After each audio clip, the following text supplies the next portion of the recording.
Ricardo, on the other hand, was a whole other story. Ricardo looked like he hated his life. Like, he didn't agree with this decision. Like, essentially, like, either Lucy didn't really explain the full details to him about us moving back temporarily.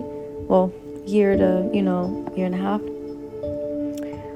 Or he agreed and then he was having second thoughts once he actually saw it, like, come to life.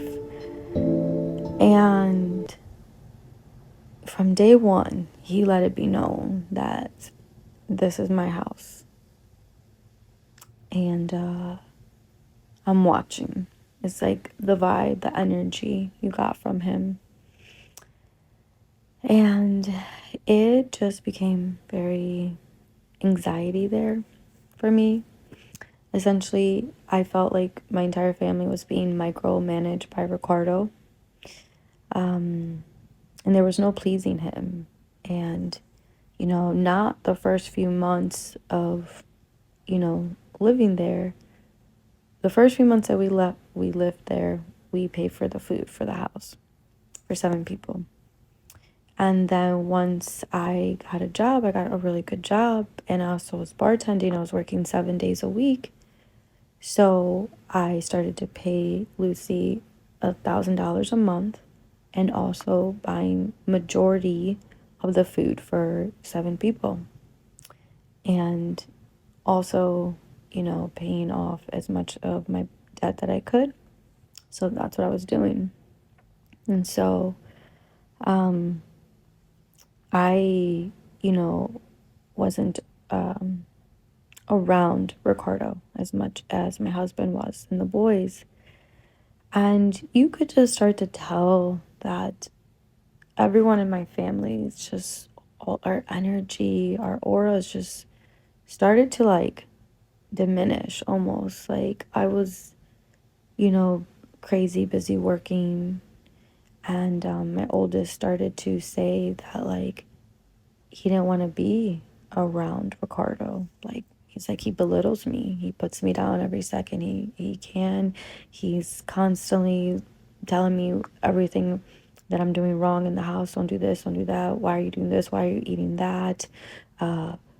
He's like, I get anxious around him. And that started to eat me. That's when I was like, okay, we got to go. Like, we can't stay here any longer.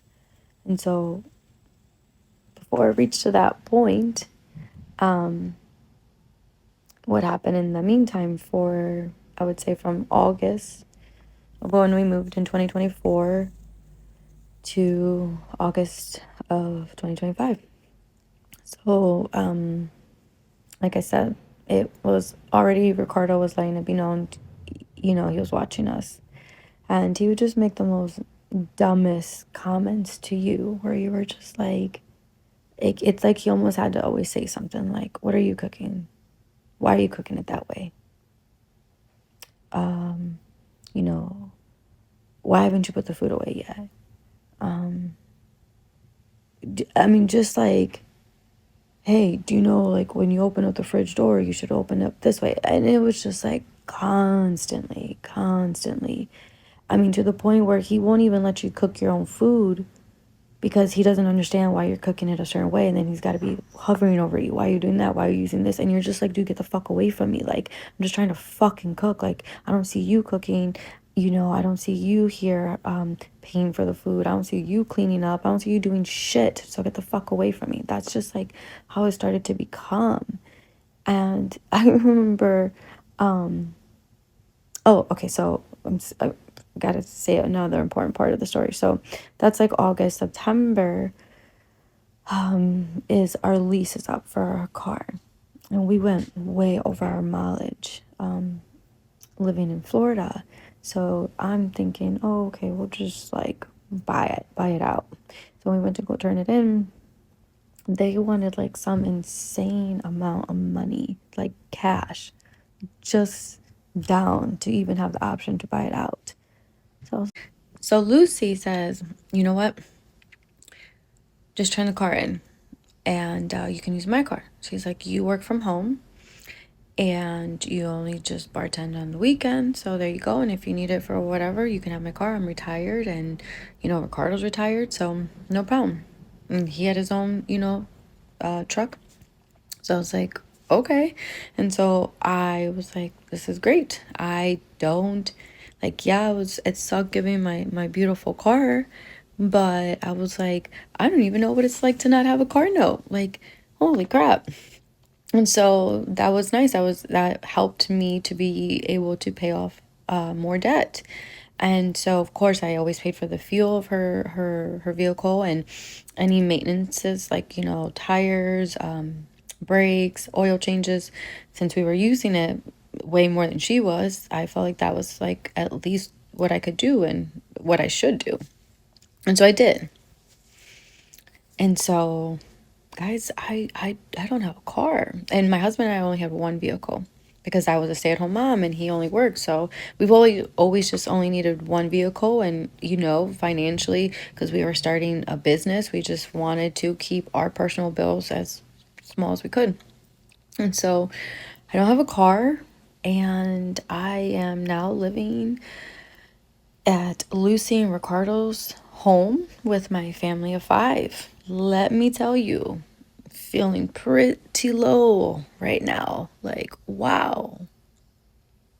I'm like, okay, it's got to get better. Like, it's gonna get better. Like, okay, Alicia, it's gonna get better. And so I was thankful that my husband agreed to becoming a stay-at-home dad so that I can pursue my career and my journeys and fulfill my dreams.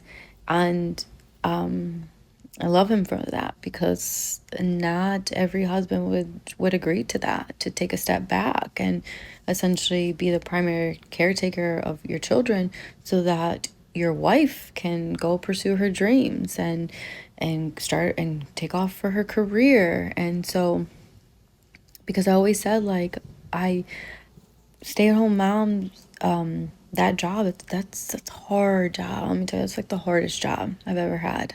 And I have a hard job now. Very rewarding job, but very hard job. But being a stay-at-home parent is 100 times harder. And I always just felt like I wanted more. And so I love my husband for allowing me to do that and be where I am today with my where I work. And so when I got my job, I just like right before I had found the job to apply for, I will never forget, it was a Thursday night.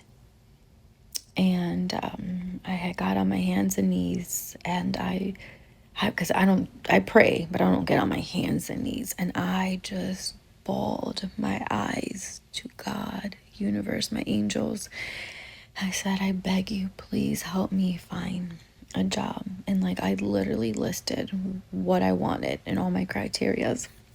And I begged and I said, I promise I'll do good with, like, I just want to be able to do X, Y, Z and my boys. And, now I need to, financially take care of Lucy and Ricardo because I feel like I'm obligated to, like, this is my time to, take care of them. And so I begged for this job. That was Thursday night. I did like a AI deep dive search of companies and the criteria that I wanted, and I came across a bunch, and I sat there from Thursday to Sunday night every night.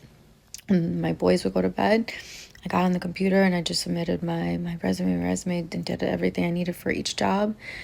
And I just knew deep down that one of those jobs was going to land. And I got this amazing job opportunity. I almost didn't believe that it was really mine until like the day I started, because I was like, this is just too good to be true. Like, good things like this don't happen for me. And this is like, I'm like, I've never liked a job the way I like love my job. I'm like, and the company and everything, it's like someone pinched me. And so